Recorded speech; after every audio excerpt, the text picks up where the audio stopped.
እንዴት አሉ ክብር አባታችን? እግዚአብሔር ይመስገን ሰላም ነው ተይ?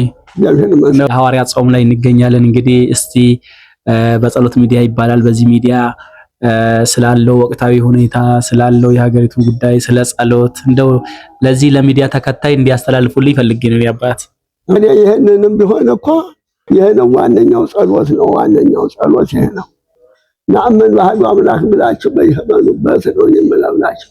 ስለዚህ ነገር የለም መጨመረውም የለም ቀንሰውም የለም። ቀኑን ደህና አድርግልን፣ ቀኑን ይመልስልን ቅዱስ እግዚአብሔር አብለቀስ። ቀኑን መልስልን ብለን ነው ጸሎት ማድረግ ነው የሚያስፈልገው። ሌላ የሚያስፈልግ ነገር የለንም። ስንት ዓመት ነው ግን? 75 ዓመት ነው። ግንቦት 10 ቀን ወዲህ 75ኛ ይያል። 75 በ43 ዓመተ ምህረት ግንቦት 10 ቀን የተወለደ። በጣም ብዙ መንግስታት አሳልፈዋል። አዎ ያው ኃይለ ሥላሴ ደርግ ኢህአዴግ ያው ደግሞ ዛሬ አብይ እነዚህ ነው። እዛ በፊት እንግዲህ ኃይለ ሥላሴ ነው የተወለደ። ጥሩ ጊዜ የሚሉት እስቲ የትኛው ነው? ኃይለ ሥላሴ ነው ጥሩ ጊዜማ ጥሩ ነበር። ያለማሰብ ያደግንበት ወደም ደርግ ይሻላል። ደርግ ነው የሚሻለው። ሌባ የለ፣ ጠንቋይ የለ፣ ቀማኛ የለ። አንተ ትበልጣ ይባል። ምድሩ ቢዘራ አዝመራው የብቻው ነው። ገበሬው ፈብሎ ምን የለ ቀማኛ የለ ምን የለ። ጥሩ ነበር። በኋላ ይደግ መጣ የብቻ ንጥልጥል አደረጉት። ይሄ ገሌ ብሄድ ይሄ ገሌ ብሄድ አሉ። ያው ነው ዛሬም ይሄው ነጣጥረው አይደለም ይሄው አገዛዙ የጠፋ እና ምን ዋጋ አለው እሱ። ስለዚህ በልጅነቱ ጀምሮ ነው በቃ ቤተክርስቲያን የሚያገለግሉት። አዎ እንደው መታደል ነው በእውነት። እና ለዛ እኮ ነው ኡጋዴ 11 ዓመት ተቀምጬ ሀረር ጎዴ ኡጋዴ ከ71 እስከ 81 ኡጋዴ ነበርኩ። ሀረር ጎዴ ነበርኩ። አሩሲ ሽርካ 1 ዓመት ከ71 እስከ 80 ደራ 4 ዓመት ተቀምጫለሁ። ደራ ከተማ አዋሽን ተለል ብሎ ወዲያ ሰላማይታ 4 ዓመት 2 ዓመት በ70 ብር 2 ዓመት በ80 ብር እዛ አገልግያለሁ። ድሮ እንደዚህ አይነት ችግር ነበር። አሁን እኮ በየጊዜው ነው ክርስቲያኑም ችግር ነበር። እዛ ጊዜና ደህና ሰላም ነው። ስለዚህ ያው አርሲ ድሮ እንደዚህ አይነት ችግር አልነበረም ማለት ነው። የለውም ችግርም የለውም ሰላም ነው። አሁን እኮ ክርስቲያኖች ይገደላሉ። ቤተክርስቲያን የዛሬውን ምኑን ታውቁታላችሁ? የዛሬውን አይወጣም። እንደው ባልተቤቱ እሱ ይመርመረው እንጂ እኛ መርመረን አንዘልቀው። ቅዱስ እግዚአብሔር እንደው ምን ጉድ ነው ማለት አሁን እንደው ጊዜውም ብሔርተኝነት ውስጥ ድሮ ነበር። እንደው አሁን ዘረኝነት እንደው መከፋፈል ማለት በጣም አሁን ዘመን ነው በጣም የሚያስጠላው ነው። ያ እንግዲህ ሰዎቹ አመጡት ያው እንደዚህ እኮ ነው ቀረ። ከፋፈሉት ቦታውን እንዳለ ብሄር ነው ይሄ እንዳለ ብሄር ነው። እኛው ለአገዛዝ እንዲመቻቸው አደረጉት እንጂ እኛ አላደረግንም። ባለስልጣኖቹ ናቸው የሚያደርጉ እኛ አይደል ያደረግነው። ኃይለ ሥላሴም የለ በደርግም እንዲህ አለ የለ። በኋላ ነው እንደዚህ አይነት ነገር ከወደዚህ ነው የመጣው ነው። ደርግ መንግስቱ ኃይለ ማርያም ወደዚህ ነው ክፍልፍል የመጣው። ያው ነው ስለአገዛዝ አልተመቸም። ያም ዛሬም ይሄው እንደዛው ሆኖ ቀረ። በዛው ቀረ። ኃይለ ሥላሴም ሁሉንም ተስማምቶ የሚቀመጥበት ጊዜ ነበር። በደርግም እንደዛው ነው። በትንሹም ቢሆን በትልቁም ቢሆን እየኖርኩ ነው። በ70 ብር አሁን ዛሬ የሚኖራል 70 ብር በአመት በወር 70 ብር 2 ዓመት 80 ብር 4 ዓመት አገልግያለሁ። ደራ ሽርካ አንዴ በወር 10 ብር አመት አገልግያለሁ በረስና ከዛ ሀደራ ወጥቼ ደግሞ እንትና ናዝሬት 3 ዓመት 5 ወር አገልግያለሁ። በአጥማጭና ደራም በአጥማጭና ነበር መሰራ። በተለያየ ግን ቅዳሴውንም ሆነ ሁሉንም አካሂዳለሁ። እና እንግዲህ ደግሞ ይሄው መጣሁ ይሄው እዚህ በአቴን ይዘዝ ብየቁጭኛለሁ። ባሳለፉት ጊዜ ውስጥ ደስ የሚል ጊዜና የሚያሳዝን ጊዜ የትኛው ነው ብሎ ይገልጻል? አቃለን ነው ሁሉም ቀላል ነው። አከበር ነው ያ ይከብዳል። እኔ ዳዊት መርገም ብቻ ነው ሌላ ምንም ነገር የማውቀው ነገር የለም። ያ ይምጣ ያ ይሄድ ያ እንደዛ ይበል። እኔ ቢከፋፍል ባይከፋፍል ዳዊት መርገም ብቻ ነው። ለአመን ባህዱ አምላክ ሌላ ምንም የማውቀው ነገር የለም። ቆመ ተቀመጠ የተኛ ያመልጣል የተባለው ጊዜ ዛሬ ነው። አለመሯሯጥ እና እንዲህ ያለ ጊዜ ነው። ዛሬ ምን ይደረግ?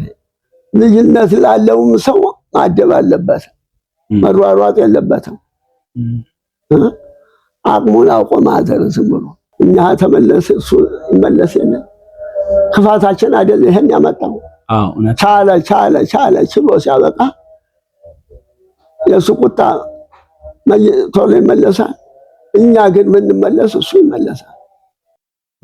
ኃይለኛ ጠንካራ ወደ ኋላ የማይመለስ እሰጣችኋለሁ ዳኛ።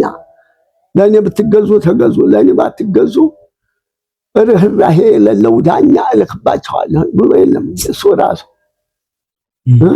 ማነው ያመጣው? የኛው ክፋት ነው ያመጣው።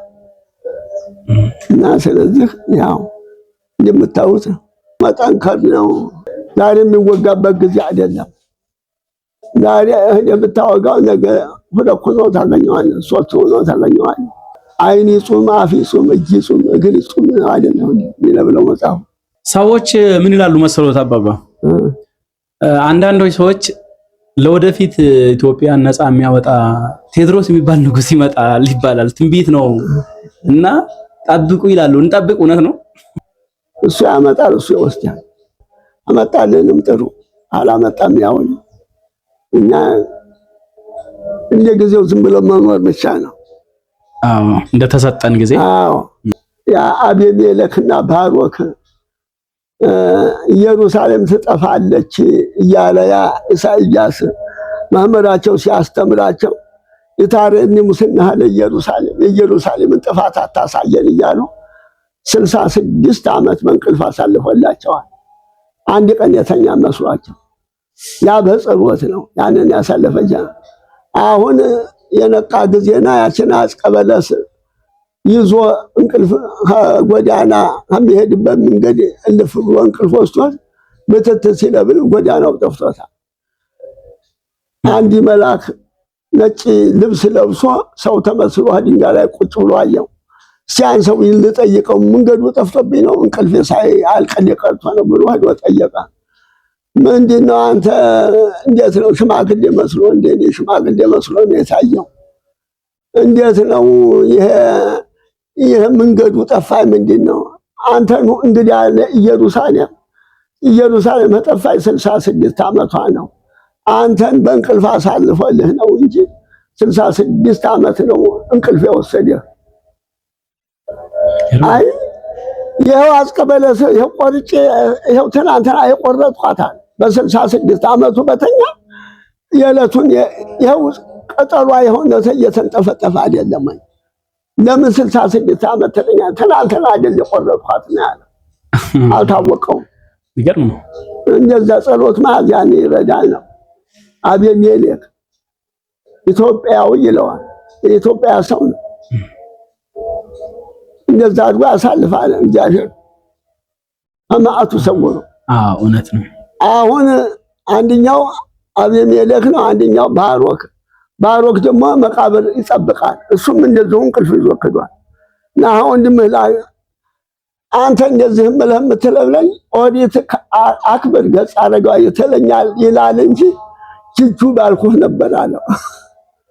አሮጌ ሰው ባልኩህ ነበር ብሎታል። ያ አቤሜሌክ ያን ሁሉ ዘመን ግን ስተኛ አርጅቶ አላረጀም። በተኛበት ምንም እንዳንተ ወጣት ነው አሮጌ። አው እንደው እግዚአብሔር ከመከራ ለማሸሽ ምንም ነገር አልሆነም። እድሜም ጨመረለት። እንደው ምን አድርጎት የአንድ ቀን ነው የመሰለው እንጂ 66 ዓመት እኮ። ከእንቅልፍ ስነቃ ደግሞ ቦታው ጠፋበት። የአውሬ መፈንጫውን አብቅታ ዱር ለብሳ ነው ያያት። እናንተና መከራው ሰውሯቸው ነው እንጂ 66 ዓመቷ ነው ከጠፋች ኢየሩሳሌም ነው እኮ ያለው መልአኩ። እልቅስ ጓደኛህን አደበልቅህና ሱባኤ ያዙ። ይህንን ማጽበቀበለስ ማን ይወስድልናል? የታዘዘ ንስር ይመጣላቸዋል፣ አሞራ ይመጣል፣ አንገቱ ላይ ሰሩለት፣ እሱ ይዘልጣችሁ ይሄዳል። መልአኩ ተልኮ መጥቶ ነው እንደዛ ያላቸው። ሌላ ሰውማ የለም በዛን ሰዓት 66 ዓመት የሚቀመጥ ሰው አይገኛል።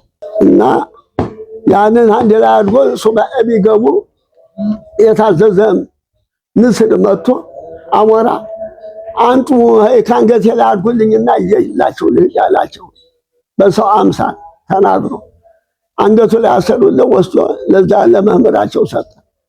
ያ ደግሞ መምህሩ ሰው ሞቶበት ነበረ። ሕግም ምስል አድርጎ ሲጸልይ ያንን ይኸውልህ ባሮክና አቤሜሌክና ባሮክ ልጆች ሰደውልሃል አስቀበለሱን ያ ተቀብሎ ከሞተ ሰው ላይ ወስዶ ቁጭ ቢያደርገው ተነስቷል። ትክክል ነው መልአኩ ነው መጥቶ ይነግራቸው ብሎ ነግሮታል። አሞራው ሆኖ ነግሮታል። ይገርም ነው። እና እንደዛ ያለ አለ ነው። ስለዚህ አሁንም እንደዛው ጸሎት መያዝ ነው የሚመልሰው፣ ሌላ አይመልሰውም ነው። ያንን ለምሳሌ ነው ያመጣሁት። ነገር በምሳሌ ቅዳሴ ባህል የጠጅ በብርሌ ይላል አባት። ስለዚህ ያው በዚህ ዘመን ያለውን ችግር ጾም በጸሎት እንጂ ሌላ አይመልሰውም። እግዚአብሔር ያክብርልን አባታችን። በእውነት በጣም ደስ የሚል ቃል ነው የነገሩን። አሁን በተለይ አሁን የነገሩን ስለዚህ በችግር ዘመን ተልከው ሄደው ከችግር ለማምለጥ የኢየሩሳሌምን ጥፋቷን አታሳየን ብለው ስለምኑ እግዚአብሔር እንዴት አድርጎ እነሱን እንደሰወራቸው ይገርማል። አሁንም ኢትዮጵያን ጥፋቷን አታሳየን እያሉ ዝም ብሎ መጸለይ ነው። እሺ እግዚአብሔር ያክብርልን። በጣም እናመሰግናለን። ስላስቸገርኖት ያው እንግዲህ በጣም ይቅርታ። ችግር የለም። በሉ የኔ አባት ሰላም ሁኑ።